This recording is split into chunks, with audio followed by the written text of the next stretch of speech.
Bienvenue dans cette 5e vidéo de la semaine 2 de Révolution Confiance, votre programme complet de transformation de la confiance en soi, 100% offert ici sur YouTube. Cette vidéo fait partie d'un parcours structuré que je vous invite à suivre dans l'ordre pour maximiser votre transformation. Pensez à vous abonner et à activer la cloche pour ne rater aucune vidéo. Aujourd'hui, nous allons voir ensemble dans ce mini-défi comment identifier et déconstruire les distorsions cognitives qui sabotent votre confiance sans que vous ne vous en rendiez compte. Vous apprendrez à reprogrammer ces pensées automatiques limitantes à l'aide d'exercices simples et concrets pour que votre esprit devienne un allié puissant au lieu d'un saboteur silencieux. Prêt? C'est parti! Sous cette vidéo, vous pouvez télécharger ce mini-défi au format Word ou PDF. Ces formats vous permettent de travailler directement sur votre ordinateur ou d'imprimer le document pour une utilisation plus pratique. Introduction. Les croyances psychologiques limitantes ou distorsions cognitives sont des schémas de pensée biaisés qui peuvent saboter votre confiance en vous et affecter votre bien-être mental.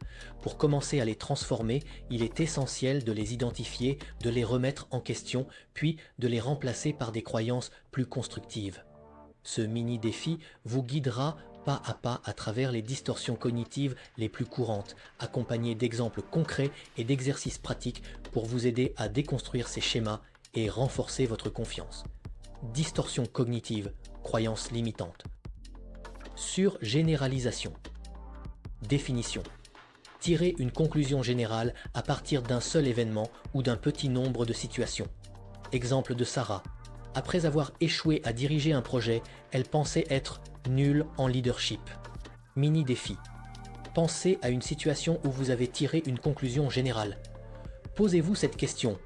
Est-ce que cette croyance est basée sur des faits ou sur un événement isolé? Votre réflexion? Étiquetage global. Définition. Vous utilisez un langage négatif ou généralisant pour vous définir. Exemple de Sarah. Après chaque erreur, elle se disait « Je suis une incapable ». Mini-défi. Identifiez une situation où vous vous êtes étiqueté négativement et remplacez cette étiquette par une affirmation réaliste. Quelle description plus nuancée pouvez-vous utiliser? Votre réflexion. Filtrage mental. Définition. Focalisez uniquement sur les aspects négatifs d'une situation en ignorant les aspects positifs. Exemple de Sarah. Lors d'une réunion, elle oubliait les compliments et retenait seulement les critiques. Mini-défi. Listez 3 aspects positifs d'une situation récente où vous avez filtré le négatif. Quels aspects positifs avez-vous négligés? Votre réflexion. Pensée polarisée. Définition. Voir les choses en noir et blanc, sans nuance.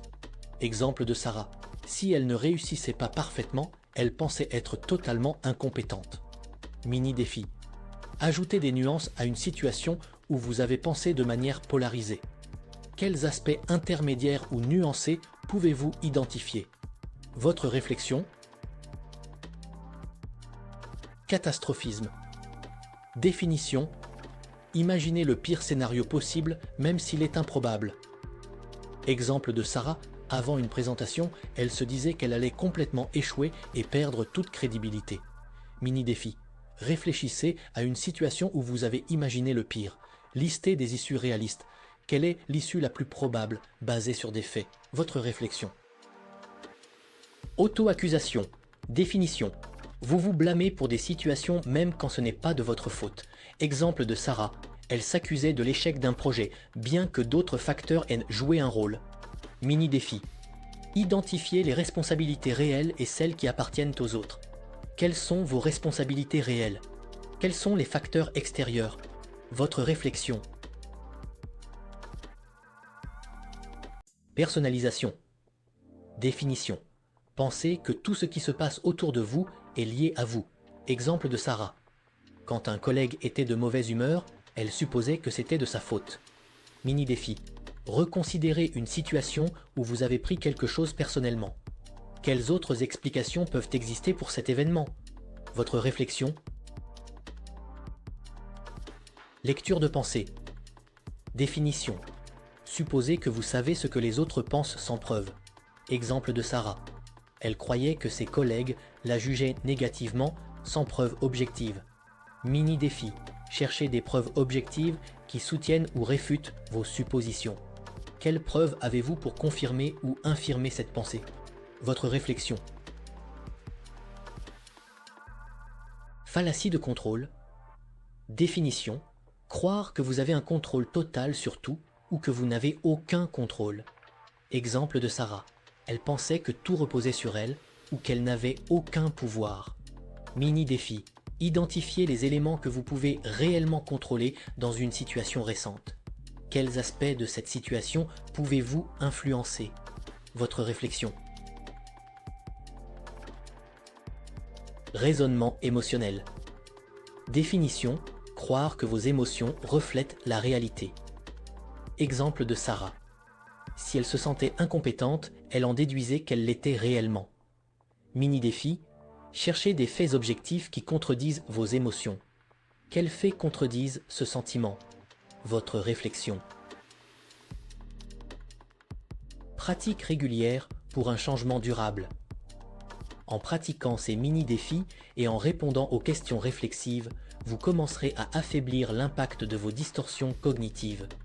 Comme Sarah, vous pouvez progressivement transformer votre manière de penser, de ressentir et de réagir. Prêt à passer à l'action? Téléchargez votre mini-défi et commencez dès maintenant à déconstruire vos croyances limitantes. Dans la prochaine vidéo, vous allez découvrir pourquoi votre cerveau résiste aux affirmations positives et comment contourner ce sabotage inconscient pour créer un véritable terrain fertile à la confiance. On passera à une méthode beaucoup plus puissante, la restructuration cognitive pour remplacer vos pensées limitantes par des croyances profondément alignées avec qui vous êtes vraiment. À très vite.